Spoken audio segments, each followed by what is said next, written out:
اعوذ باللہ من الشیطان الرجیم، بسم اللہ الرحمن الرحیم۔ آپ کا ہوسٹ عارف جہانگیری ایک دفعہ پھر کمیونٹی ٹاک کے پروگرام کے ساتھ حاضر ہے۔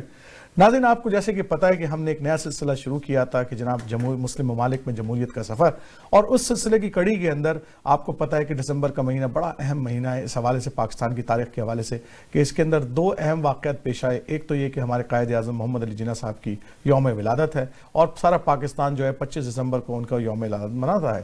دوسری اہم بات یوم سقوط ڈھاکہ کے حوالے سے تھی کہ اسی مہینے میں 17 دسمبر کو جو ہے وہ پاکستان کے اندر جو ہے وہ پاکستان دو لخت ہو گیا اور بنگلہ دیش جو ہے ایک نئی مملکت بن گئی۔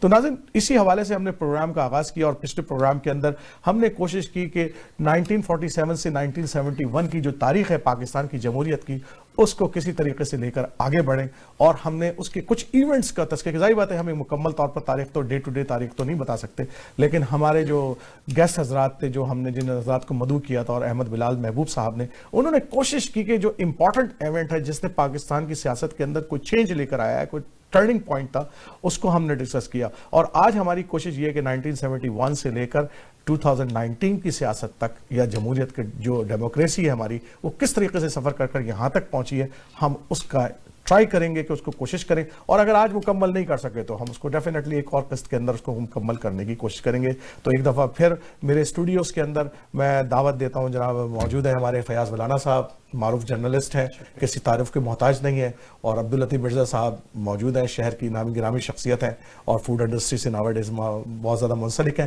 اور ہر بڑے اسٹیج پر آج کل نظر آتے ہیں۔ آج ابھی پچھلے دنوں میں نے ان کو RIS کے اندر اسٹیج پر بھی دیکھا۔ بہت بہت شکریہ آپ کے آنے کا، اور احمد بلال صاحب کا تو بہت ہی شکریہ جناب کہ آپ پاکستان سے جو ہے وہ آپ نے الحمدللہ ہمیں جو ہے ٹائم دیا ہے، اور اس اہم موضوع کے اوپر آپ جس طریقے سے اپنی رائے سے ہمیں نواز رہے ہیں، میں آپ کا تہہ دل سے مشکور بھی ہوں کہ آپ ایک پلڈارٹ جو ہے کہ ادارہ ہے، ایک معروف ادارہ ہے، اس کے بانی بھی ہیں، اور پاکستان کی ڈیموکریسی پہ آپ نے بڑی گہری نظر رکھی ہے۔ آپ کا بہت بہت شکریہ۔ تو ناظرین، اس سے پہلے کہ میں اپنے میزبان جو اسٹوڈیو موجود ہیں ان کی طرف آئیں، لیکن احمد بلال صاحب پہلے میں جو ہے نا آپ سے سوال شروع کرتا ہوں۔ احمد بلال صاحب، جنگی شکست اور ملک ٹوٹنے کے بعد جمہوری اداروں کو کن مشکلات کا سامنا کرنا پڑا؟ دیکھیے، ملک ٹوٹنے کے بعد اور جنگی شکست کے بعد جو سب سے بڑا مسئلہ تھا وہ یہ تھا کہ پاکستان کے اندر ایک جمہوری دستور کی تشکیل کی جائے۔ پاکستان میں چونکہ ہسٹوریکلی ہم نے دیکھا ہے کہ دستور کی تشکیل کو آسان کام نہیں ہے۔ 1947 سے 1956 تک بے شمار کرائسیس آئے، لیکن دستور نہیں بن رہا تھا۔ دستور سار اسمبلی کو بھی فارغ کیا گیا، حکومتیں بھی بدلیں، بڑی مشکل سے 1956 کا دستور بنا، پھر اس کے دستور کے بعد الیکشن نہ ہو سکے۔ تو ان مشکلات کی وجہ سے اب لگتا یہ تھا کہ ایک بہت بڑا کرائسس ہوگا پاکستان کو نئے دستور کی تشکیل کا۔ ایک تو یہ مرحلہ میں سمجھتا ہوں کہ ہمارے سیاستدانوں نے جناب ذوالفقار علی بھٹو صاحب کی قیادت میں بہت اچھے طریقے سے یہ پورا کر لیا۔ دوسرا بڑا مسئلہ یہ تھا کہ پاکستان کے عوام اس شکست کے بعد، نہ صرف عوام بلکہ پاکستان کے ادارے، پاکستان کی مسلح افواج کی تمام ڈی مورلائزیشن کا شکار تھیں۔ ان کے حوصلے کافی حد تک پست ہو چکے تھے، اور ہونے بھی چاہیے تھے۔ تو ان کو دوبارہ سے ان کے حوصلوں کو بلند کرنا، ان کے اندر ایک ولولہ پیدا کرنا، ان کو دوبارہ سے قوم کی تعمیر نو کے لیے آمادہ کرنا، تو یہ کام بھی ذوالفقار علی بھٹو صاحب کی قیادت میں سمجھتا ہوں کہ کافی حد تک کامیابی کے ساتھ انہوں نے کیا۔ بہت شکریہ احمد بلال صاحب۔ میں فیاض بھائی، احمد بلال صاحب کی تو رائے یہ ہے کہ ایک بڑا کارنامہ ہے سیاستدانوں کا، اور بھٹو صاحب نے جو اس طریقے سے ملک دو لخت ہو گیا تھا اور اس کے بعد سمٹ کر دوبارہ سے ایک نئے سرے سے آغاز کرنا، یہ کوئی آسان کام نہیں تھا، تو کیسے دیکھ رہے ہیں؟ ان کی بالکل رائے ٹھیک ہے، لیکن آپ دیکھیں کہ وہ 71 کے بعد جو صورتحال تھی اس میں صرف ہماری آرمی ہی ڈیمورلائز نہیں تھی، پوری قوم ہی ڈیمورلائز تھی، کیونکہ آپ کا ایک پورا ونگ آپ سے کٹ گیا۔ تو اس کے بعد آٹومیٹیکلی سچویشن ایسی تھی، now you have to recraft, you have to redesign the whole state, کہ اس کا آئین کیا ہوگا، کیونکہ آئین میں آپ کو جگہ جگہ ایسٹ پاکستان، ویسٹ پاکستان، وہ ہر چیز مینشن تھی۔ اب اس کو آپ کو دوبارہ آپ نے ری ڈرافٹ کرنا تھا۔ ایک بات، دوسری بات یہ ہے کہ ہمارے ہاں بظاہر تو سامنے تو ذوالفقار علی بھٹو تھے، اور ان کی مشرقی پاکستان میں اکثریت بھی تھی، ان کے مقابلے میں کوئی اور اتنا بڑا لیڈر نہیں تھا کہ جس کے پاس اتنی سیٹیں ہوتی۔ صحیح بات ہے۔ جن کے پاس زیادہ سیٹیں تھیں انہیں ہم نے ویسے الگ کر دیا، مجیب الرحمان کو، مغربی پاکستان والوں کو، تو مشرقی پاکستان والوں۔ تو اب جو ہے ہمارے پاس یہ صورتحال ہو گئی کہ یہاں بھٹو تھے عقل کل، لیکن جو ایک سٹیٹ ہوتی ہے اور ایک ڈیپ سٹیٹ ہوتی ہے، ڈیپ سٹیٹ میں کہیں پہلے یہ چاہے مگوئیاں بڑے عرصے سے جاری تھیں کہ یہ جو ہمارے پاس بنگال والا ایسا ہے، ہر سال وہاں آ جاتا ہے، سیلاب آ جاتا ہے، ہمیں پیسے بھیجنے پڑتے ہیں، تو یہ اٹس ناٹ مینیجیبل، اور یہ وہ، تو وہ کہیں سوچ تھی کہ یہ الگ ہونا ہے یا کبھی ہو جانا ہے یا یہ نہیں چل سکنا، ہم اس کو ایکسیپٹ نہیں کر رہے تھے کوئی ہاں طریقے ہاں. ٹھیک. تو اب جو ہے یہاں انہوں نے پھر کچھ نہ تو پریپریشن تو کی ہوئی ہوگی، اس پریپریشن کی نتیجے میں یہ جو آئین سازی، دستور سازی اور چیزیں طے ہونا شروع ہو گئیں کہ کس طرح کرنا ہے، وہ ایک ٹائم تھوڑا سا بھٹو صاحب کو مل گیا اور لوگوں نے ان سے کوآپریٹ اس لیے کیا، ایک تو وہاں اتنے قد کاٹ کا کوئی لیڈر نہیں تھا، دوسرا ضرورت بھی تھی اور قوم کو بھی ضرورت تھی ذرا سوچ کے، ڈیپ تھاٹ، ڈیپ بریتھ لے کے سوچنے کا کہ اب ہم نے آگے کیسے موو کرنا ہے، تو انہوں نے جو کیا بالکل صحیح کیا اس وقت. اچھا، ایک بڑا اہم پہلو ہے اس کے اندر کہ ہم دیکھتے ہیں کہ جو آئین بن گیا لطیف صاحب، اور اس آئین کے اندر جو شقی آئین، مطلب بھٹو صاحب تو بڑے سیکولر اور بڑے سوشلسٹ قسم کا، ان کا انقلابی قسم کے آدمی تھے، اور ہم جب آئین دیکھتے ہیں تو وہ ایسا لگتا ہے کہ کسی اسلامی ریاست کا آئین ہے. تو اس کے اندر کیا وجوہات تھیں کہ بھٹو صاحب جب آئین لے کر آئے تو وہ ایک بڑا مختلف آئین تھا جو بھٹو صاحب کی پرسنالٹی سے میچ نہیں کرتا تھا، تو کیسے دیکھتے ہیں اس کو؟ اصل میں یعنی یہ جو دور ہے جس کا ہم ذکر کر رہے ہیں، اس وقت ہم یونیورسٹی میں تھے جی، یعنی تھوڑا بہت یادداشت کے اندر یہ ہے، یہ وٹنس کیا ہوا ہے ہم نے کہ کیا ہو رہا تھا. اس میں کچھ ایسے لوگ ہیں کہ جنہوں نے بیک میں رہ کے کام کیا، اس میں مولانا ظفر احمد انصاری مرحوم جو تھے، ان کا بہت بڑا کردار تھا. ٹھیک. ان کا بھٹو کے اوپر انفلوئنس بھی تھا اور وہ اپنی بات منوانا بھی جانتے تھے. اور پھر یہ ہے کہ سیاستدانوں کو بھی وہ قریب لانے میں، چونکہ وہ قائد اعظم کے ساتھیوں میں تھے، ان کا ایک احترام تھا اور وہ پارٹی پالیٹکس سے بالا تر رہتے تھے، اس لیے ان کا احترام. تو انہوں نے یہ سارا جو تھا نا اسلامی شکوں کا، یہ اس کے اندر شامل کیا. اچھا اچھا. دوسرا یہ تھا کہ وہ جانتے تھے کہ کس طرح سے سیل کرنا ہے. اب بھٹو کو تو یہ تھا کہ وہ آگے 20 سال تک حکمران رہے، تو بھائی اس کو بتایا کہ یہ طریقہ ہے تمہارا کہ قوم کو تم ساتھ لے کے چلو. ٹھیک ہے. اور یہ ویسے کریڈٹ جاتا ہے بھٹو کو بھی، اس وقت تو ہم نہیں مانتے تھے، لیکن آج یہ نہیں، جب تاریخ کے پیچھے دیکھتے ہیں تو بھٹو نے بہرحال سب کو اکٹھا کیا. بالکل صحیح بات ہے. بڑا وقت لگا اس میں، یعنی اس نے اپنی انا کی قربانی دی، حالانکہ وہ جاگیردار تھا، اپنی انا کی قربانی بڑا مشکل تھا اس کے لیے، لیکن اس نے اپنی انا کی قربانی دی اور سب پھر لیڈروں نے مل کے ایک آئین کے اوپر اتفاق کیا. اور بھٹو کا کارنامہ صرف آئین ہی نہیں ہے، اس کے علاوہ ہمارا 90,000 سے زائد قیدی انڈیا کی قید میں تھا. ہمارا فوجی جو تھا وہ وہاں بیٹھا ہوا تھا. صحیح بات ہے. وہاں وہ گیا، جا کے شملہ معاہدہ اس نے کیا، کیسے کیسے بھی اس نے کیا، لیکن وہ اپنے لوگوں کو واپس لے گیا، چھڑوا کے لے کر آیا. لیکن اس میں بھی دیکھیں جب وہ انڈیا جا رہا تھا مذاکرات کرنے کے لیے، تو اس نے پرسنلی یہ کوشش کی کہ سارے کے سارے جو اس بے اختلاف کے لیڈران ہیں وہ ایئرپورٹ پہ اس کو سی آف کرنے آئے. اچھا. اور وہ آئے. اچھا وہ آئے سارے. بڑی امپورٹنٹ بات ہے.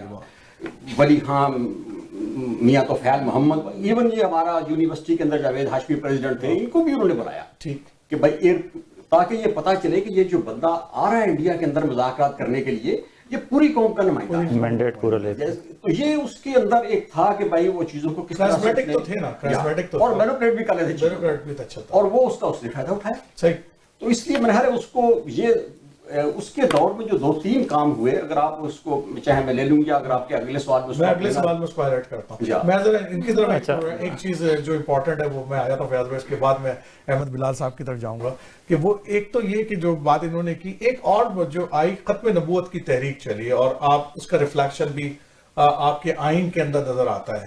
تو کیا وجوہات تھی؟ حالانکہ بھٹو صاحب پھر اگین میں کہتا ہوں کہ وہ ریفلیکشن کی پرسنالٹی نہیں تھی، انہوں نے ایک پوائنٹ تو دیا. اچھا، یہ جو بات کر رہے ہیں نا، بنیادی طور پر ہم سارے جو ہیں نا، ہم کنزرویٹو لوگ ہیں. ٹھیک ہے. ٹھیک ہے. ٹھیک ہے. بظاہر ہم جتنے مرضی ہے ذوالفقار علی بھٹو یا عمران خان جیسے پلے بوائے، آج اب دیکھیں اس وقت ذوالفقار علی بھٹو سے جو کام ہوئے، آج عمران خان سے آپ وہ ایکسپیکٹ نہیں کر پا رہے تھے، لیکن وہ یونائٹڈ نیشن میں جا کے ختم نبوت پہ بات کرتا ہے اور ناموس رسالت پہ بات کرتا ہے، اور بھی جو کام وہ کر رہے ہیں. تو اللہ کے کام ہوتے ہیں کہ ان سے کروا دیتا ہے جن سے آپ ایکسپیکٹ نہیں کرتے. ایک تو ایک یہ بھی ہے، ہم کنزرویٹو ہیں بنیادی طور پر، ہمیں جب موقع ملتا ہے آپ ہمارے اندر سے وہ نہیں نکال سکتے. اسلام جو ہے، ہم مسلمان ہیں، لا الہ الا اللہ محمد رسول اللہ پڑھنے والے ہیں، تو ہم اسٹرکٹلی پڑھنے والے ہیں. ٹھیک. تو ذوالفقار علی بھٹو ایک تو یہ بات تھی. دوسری بات آپ یہ دیکھیں، ذوالفقار علی بھٹو بہت سمجھدار آدمی تھا اور نبض پہ ہاتھ رکھنا اسے آتا تھا. اسے پتا تھا کہ آگے کیا ہے.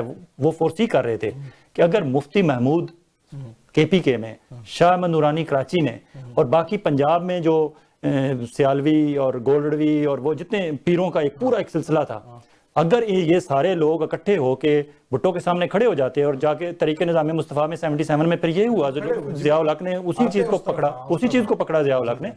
تو بھٹو کو نظر آ رہا تھا کہ یہ مولوی جو ہیں اور یہ جو پیر فقیر یہ درباروں والے ہیں یہ اپنی جگہ جڑیں پکڑ رہے ہیں. ٹھیک ہے.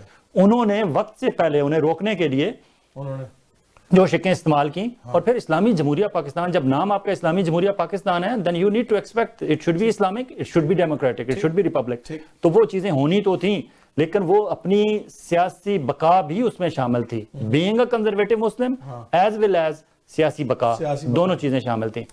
قادیانیوں کی جہاں تک بات ہے, that was the need of the day.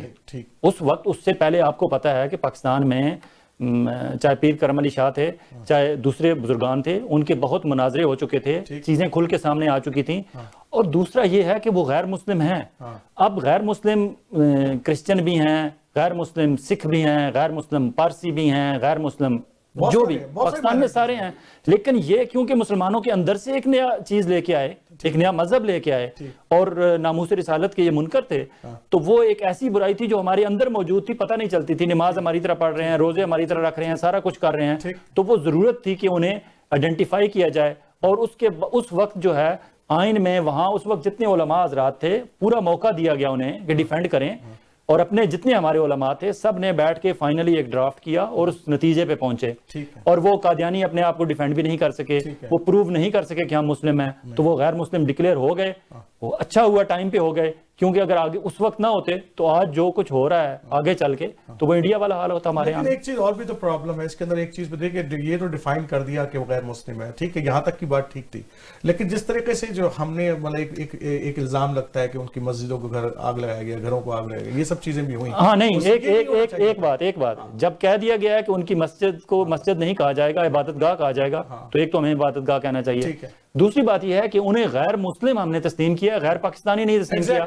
غلطی وہاں ہوتی ہے کہ انہیں پاکستانی ہونے کی حیثیت سے جو حقوق ہیں وہ تو دیں, ہم ان سے وہ حقوق بھی چھین رہے ہیں. لڑائی جھگڑا وہاں ہوتا ہے, یہ امپورٹنٹ بات ہے, لڑائی جھگڑا وہاں ہوتا ہے. بھائی وہ غیر مسلم ہیں تو غیر مسلم ہیں, اسی طرح جس طرح ہندو ہیں, جس طرح کرسچن ہیں, جس طرح سکھ ہیں, جس طرح پارسی ہیں, اسی طرح مطلب انسانیت کے ناطے تو دیکھیں جب مائنورٹیز میں ہم بھی یہاں, اور پاکستان کے لیے ان کی قربانیاں ہیں. مرزا صاحب بہت اہم بات اٹھائی ہے فیاض ولانا صاحب نے, اور میں کوشش کی ہے کہ اس نقطے کے اوپر بھی ہم بات کریں کہ ایک تو ٹھیک ہے آپ نے ایک ڈیسیشن دے دیا کہ جی نان مسلمز ہیں, لیکن ایک جو شہری حقوق ہوتے ہیں, جو نیشنل حقوق ہوتے ہیں, اس کی بھی پاسداری جو پاکستان کے اندر پھر بہت کچھ ہوا کہ ان کے گھروں کو آگ لگائی گئی, ان کے ساتھ ظلم ہوا ذاتی, اور پھر ہوا کہ بہت سارے لوگ ملک سے نکل کر دوسری دوائی دنیا میں پھیل گئے.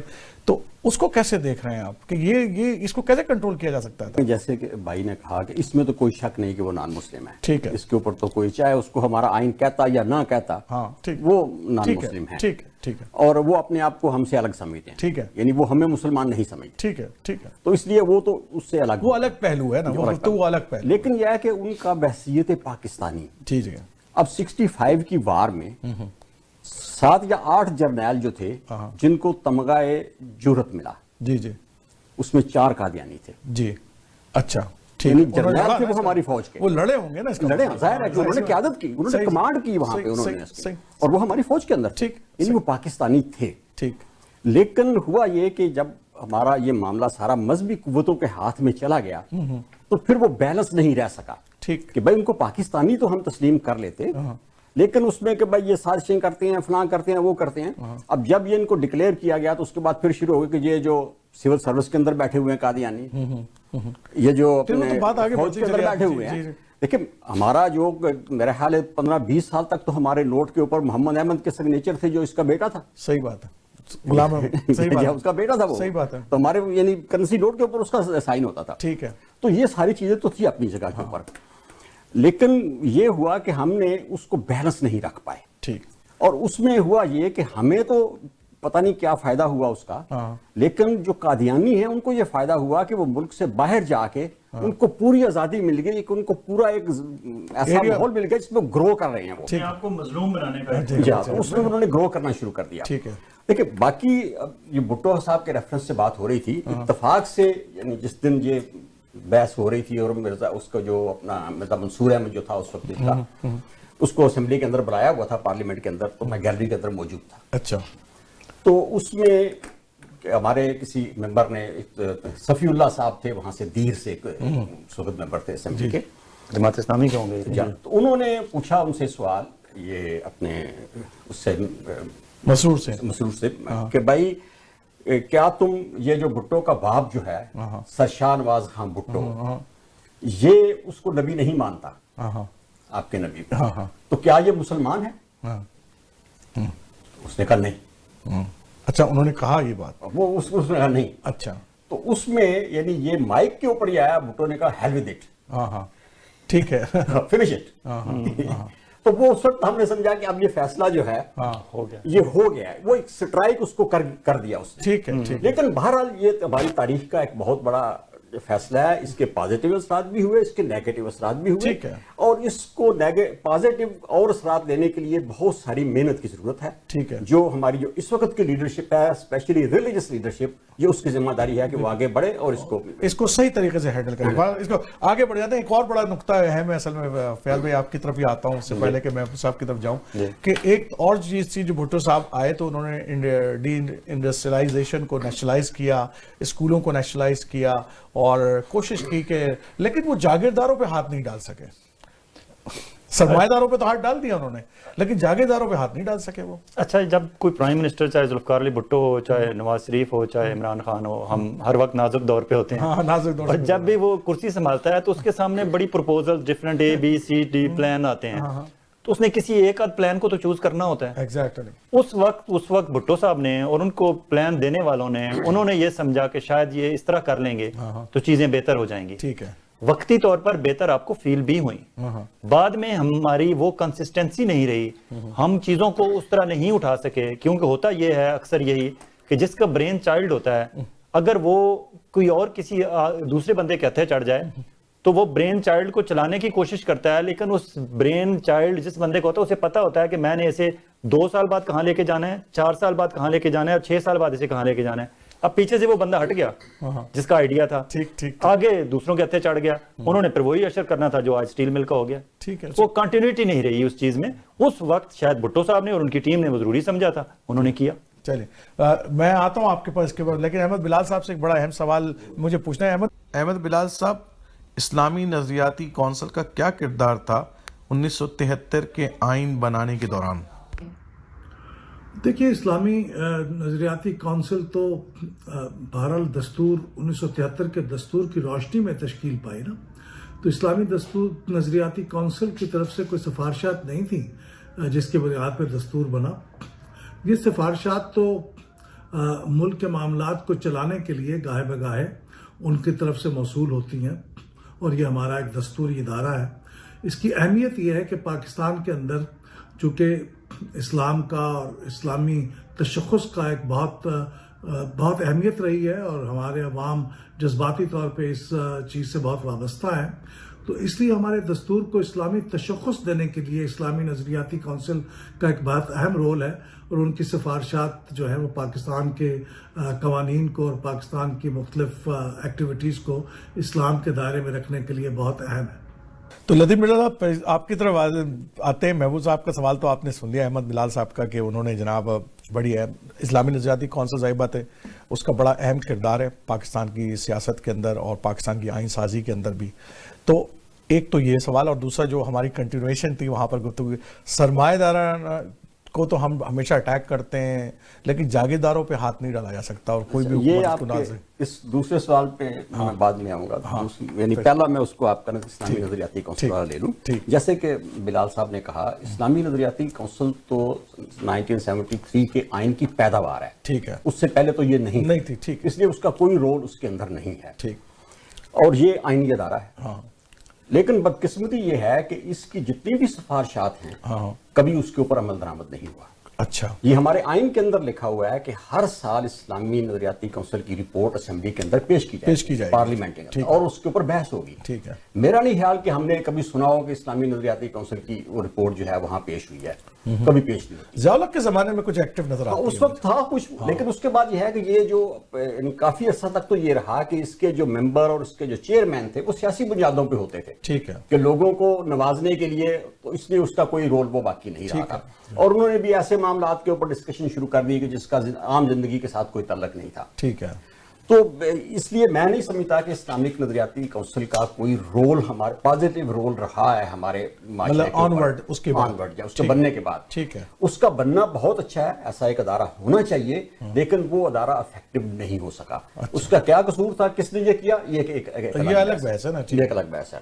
لیکن اب آپ کے دوسرے سوال کے اوپر. ٹھیک ہے. دیکھیں بھٹو نے جو نیشنلائزیشن کا معاملہ کیا, یہ خود اس کے جو بعد میں آنے والے تھے بھٹو ہی کی پارٹی کے, انہوں نے بھی اس کو ریئلائز کیا کہ یہ غلط فیصلہ. ٹھیک ہے. بڑے لیڈر بڑے اچھے فیصلے بھی کرتے ہیں اور غلط فیصلے بھی کرتے ہیں. جب غلط کرتے ہیں تو وہ بھی بڑے ہی کرتے ہیں. ایگزیکٹلی. پھر میں وہ اصل میں پچھلی دفعہ میں نے ذکر کیا تھا مولانا مودودی کی مثال ہی دونوں میں, جو جتنا بڑا ہوتا ہے ویسے جیسے کوئی اپنی بہت اونچی جگہ سے گرتا ہے تو پھر بہت نیچے جاتا ہے, وہ درمیان میں نہیں رکتا. یہ بات صحیح ہے. تو وہ جب بڑا آدمی غلطی کرتا ہے تو وہ بہت بڑی غلطی کرتا ہے. ٹھیک ہے. تو یہ ان کی ایک بہت بڑی غلطی تھی. یہ تاریخ نے ثابت کیا, وقت نے ثابت کیا کہ اس کی وجہ سے پاکستان کی معیشت کے اوپر بڑے برے اثرات پڑے. ٹھیک ہے. اور پھر یہ سب ابھی تک یہ نہیں, اس کو ہم ریورس کر رہے ہیں اور وہ ریورس نہیں کر پا رہے. باقی یہ رہا کہ اس نے اب جاگیرداروں کے اوپر ہاتھ کیوں نہیں ڈالا, تو بڑی سیدھی سی بات, وہ خود جاگیردار تھا. ہاں ایسی بات. اب اس کا وہ ہلکا انتخاب تھا, وہ اس پہ ہاتھ نہیں ڈال سکتا تھا. اس پہ نہیں اس نے ہاتھ ڈالا. شاید کبھی مضبوط ہو کے اس کے بعد وہ دیکھتا تو ڈالتا, لیکن یہ ہے کہ اس نے کوئی اس کی سنجیدہ کوشش نہیں کی سوائے تقریروں کے. تقریروں میں تو اس نے بہت زیادہ کہا, لیکن کوئی سنجیدہ کوشش. سوشلزم کا نعرہ لگانا رجی. اچھا, یہ میں تھوڑا سا اکیڈیمک قسم کی گفتگو سے پرہیز کرتا ہوں. میں وہ بات کرتا ہوں جو پریکٹیکلی ہو رہی ہے, اور ایگزامپلز بھی ہمیں لیونگ لائف میں سے لیں تو وہ زیادہ بہتر ہوتی ہیں. آپ اپنے گاؤں میں, اپنے تحصیل میں, اپنے ڈسٹرکٹ میں دیکھ لیں, وہاں 2, 4, 6 بڑے زمیندار ہوں گے. ٹھیک ہے. آپ ان بڑے زمینداروں کی, ان کے پاس اگر 100 ایکڑ ہے, 1000 ایکڑ ہے, 5000 ایکڑ ہے, حتیٰ کہ ہمارے پاس ایسے بھی وڈیرے تھے. غلام مصطفیٰ جتوئی کے بارے میں یہ لیونگ مطلب ایک ایگزامپل ہے. وہ نہیں, وہ شکار پہ گئے, شکار کرتے کرتے اتنے آگے چلے گئے کہ انہیں یہ فیل ہوا کہ شاید میں کسی اور جاگیردار وڈیرے کے علاقے میں داخل ہو گیا ہوں. اور وہاں وہ کوئی ڈیرے, چھوٹے چھوٹے ڈیرے ہوتے ہیں, تو وہ ڈیرے پہ وہاں رکے اور اپنے ایک جو پورا ان کا لاؤ لشکر تھا ساتھ, غلام مصطفیٰ جتوئی کی, میں کوئی افسانہ نہیں بتا رہا, ریئل سٹوری بتا رہا ہوں. انہوں نے کہا کہ اس بندے سے پوچھو کہ بتاؤ کہ ہم شکار کرتے ہوئے غلطی سے اس حدود میں داخل ہو چکے ہیں, ہم صرف پانی پیئیں گے اور ہم واپس جا رہے ہیں, تو ہمیں سوری کر دو اس سے کہ ہم کسی اس میں داخل ہو, کسی غیر کے ایریا میں غیر میں داخل ہو گئے ہیں. انہوں نے یہ سمجھا, تو اس کے پاس گئے تو وہ بھاگتا آیا اور وہ پاؤں پڑ گیا غلام مصطفیٰ جتوئی کے, وہ جو وہاں ڈیرے پہ بیٹھا ہوا مظاہرہ تھا. تو اس نے کہا کہ کیا ہوا ہے, اس نے کہا سائیں یہ آپ کا ہی ہے, میں آپ کا ہی غلام ہوں, یہ آپ کا ہی ایریا ہے. کیا بات ہے. تو انہیں اتنی ان کی جاگیریاں بڑی تھیں کہ انہیں پتہ نہیں تھا کہ وہ کہاں تک پہنچ گئے. تو اس طرح ان لوگوں سے آپ اپنے اس علاقے میں ایکسپیکٹ کر سکتے ہیں کہ وہاں ان کا اثر و رسوخ اس تحصیل میں, اس ڈسٹرکٹ میں, اس ایریا میں, اس میں کم ہوگا؟ نہیں ہوگا. ہاں, ان کی آگے نسلوں میں تقسیم ہو رہی ہیں جائیدادیں, جس کی کل 1000 تھی, 4 بچوں میں تقسیم ہوئی تو اس کی 2000 ایکڑ 200 ایکڑ رہ گئی. خود بھی خریدیں گے. تو اب وہ چھوٹے ہوتے ہوتے ایک سسٹم قدرتی طور پر ہی وہ بڑے جاگیردار چھوٹے ہوں گے, ورنہ نہیں ہوں گے, کوئی پاسبل ہی نہیں. تو اسلامی نظریاتی کونسل کی آپ بات کر رہے تھے. اسلامی نظریاتی کونسل والا جو معاملہ ہے, واقعی وہ 73 میں بنی. ہم کہنے کو کہتے ہیں جی اٹانومس باڈی ہے, تو یہ اسلامی نظریاتی کونسل ہی اس ظلم کا شکار نہیں ہے. Election commission of Pakistan autonomous body ہے. ٹھیک ہے. نیب ہمارا جو ادارہ ہے تحقیق صاحب کا ادارہ, وہ اٹانومس باڈی ہے. اسی طرح کی اور پتہ نہیں کتنی اٹانومس باڈیز ہیں, لیکن وہ کہاں تک اٹانومس ہیں, یو نو اٹ بیٹر. اور جہاں تک ان کی بات ہے کہ وہ بعد میں اسے ایک بنا دیا گیا, جس طرح کشمیر کمیٹی جو ہے وہ ایک کسی کو برائب کرنا ہے تو اس کو چیئرمین لگا دو. اسی طرح اسلامی نظریاتی کونسل کو مولانا محمد خان شیرانی صاحب جو ہیں جمعیت علماء اسلام فضل الرحمان گروپ کے, کیونکہ مولانا صاحب کے پاس سیٹیں زیادہ ہوتی تھیں تو وہ بارگین کرتے تھے کہ ایک تو مجھے کشمیر کمیٹی کا چیئرمین بنا دیں, ایک اسلامی نظریاتی کونسل کی چیئرمین شپ دے دیں. مولانا محمد خان شیرانی صاحب بلوچستان کے جس ایریا سے آئے تھے, اور ان کے جتنی ہم ریسپیکٹ کرتے ہیں ان کی, لیکن جو موقع کی اور وقت کی اور حالات کی اور آج کے دور کی جو نزاکتیں ہیں وہ اس کو مولانا محمد خان شیرانی صاحب نہیں سمجھ سکتے تھے. حتیٰ کہ آپ نے دیکھا کہ ان کی میٹنگز میں ایک موقع پہ میڈیا میں بھی آ گیا کہ مولانا طاہر اشرفی صاحب اور مولانا محمد خان شیرانی صاحب نے ایک دوسرے کے دست و گریبان ہوئے. آپ یہ ایکسپیکٹ کر سکتے ہیں ان لوگوں سے کہ یہ آپ کو ایسی سفارشات دیں گے جن پہ عمل ہوگا؟ سفارشات پیش ہوتی ہیں اسپیکر کے پاس ہر دفعہ. صدر پاکستان کو بھی پیش کرنا چاہتے ہیں, وہ سال میں 2 ایونٹ فوٹو آپ ہوتے ہیں ان کے کہ صدر پاکستان سے ملاقات ہوئی, انہوں نے اپنی سفارشات پیش کر دی, رپورٹ دے دی, اسپیکر کے پاس پیش ہوئے, اسپیکر کو پیش کر دیں. اس کے علاوہ کچھ نہیں ہوتا. اسی طرح جس طرح چیف الیکشن کمشنر ہر سال اپنی سفارشات پیش کرتے ہیں, اسی طرح جس طرح وہ ہمارے اکاؤنٹیبلٹی کے جو ہیں وہ پیش کرتے ہیں, اسی طرح جس طرح ساری کمیٹیز کی آتی ہے رپورٹ پیش کرتے ہیں, لیکن رپورٹ پہ ہوتا کچھ نہیں ہے کیونکہ ہم جو ہے بنا دیتے ہیں ادارے, کہنے کے لیے اٹانومس ہوتے ہیں, ہم نہیں کرتے. اگر ہم اس طرح ایک ایک چیز کو مینیوٹلی آبزرو کریں اور جس چیز کو جس مقصد کے لیے بنایا گیا اگر وہ پورا کریں تو شاید ہمارے آج یہ رونے ہی نہ ہوں ہمارے. چلیں ایک بریک لیتے ہیں اور بریک کے بعد واپس آئیں. تو ناظرین آپ جائیے گا نہیں, ابھی وقفے کے دوران جو ہے مجھے لطیف مرزا صاحب ایک بڑا اہم واقعہ سنا رہے تھے کسی ایک الیکشن کا, وہ ہم ان سے سنیں گے. اس کے بعد جو ہے اور جناب بھٹو صاحب کو پھانسی کیوں دی گئی, پی این اے کی تحریک ہے, یہ بڑے اہم واقعات ہیں, ہماری ٹرننگ پوائنٹ ہے ہماری سیاست کا. تو آئیے ایک بریک لیتے ہیں اور اس کے بعد واپس آتے ہیں.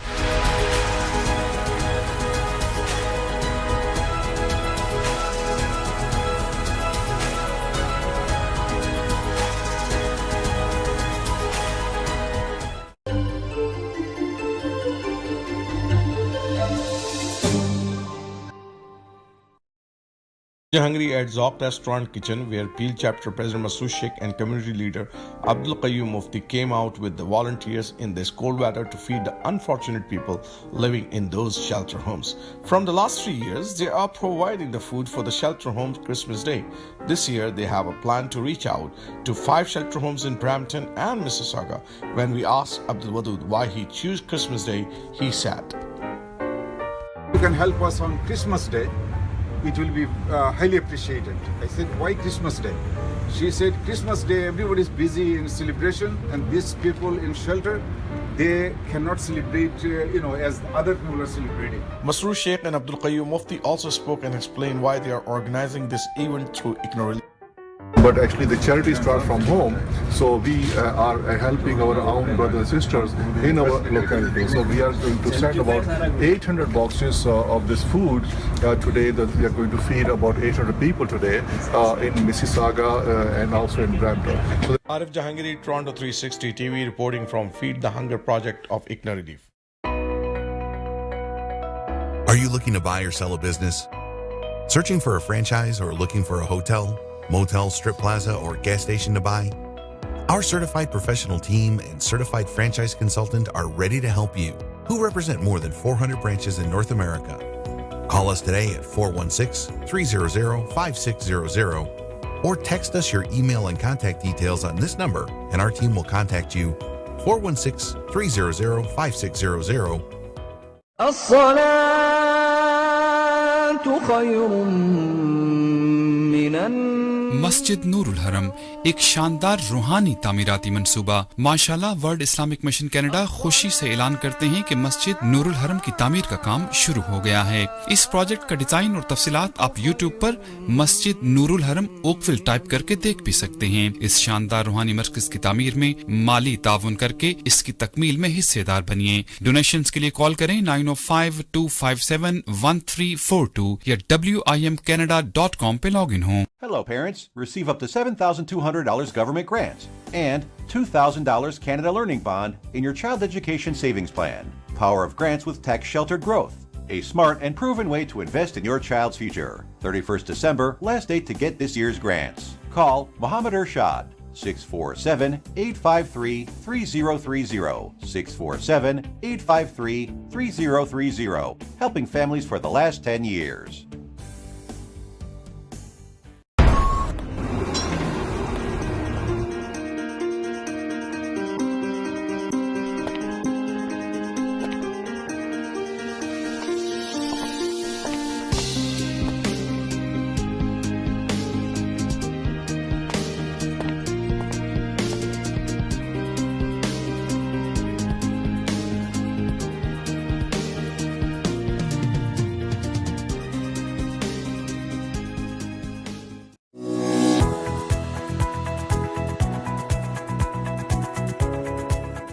We want to say a huge thank you to Shahed and his team.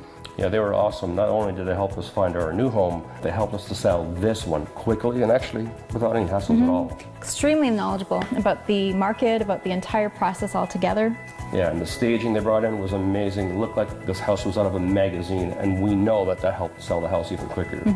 The whole team, from top to bottom, was professional. They were quick to answer questions, any concerns that we had. They were right there for us. And we would gladly recommend them to anyone who's looking to buy or sell. Call today, Shahed Khwaja, 416-662-3000 or shahed.ca.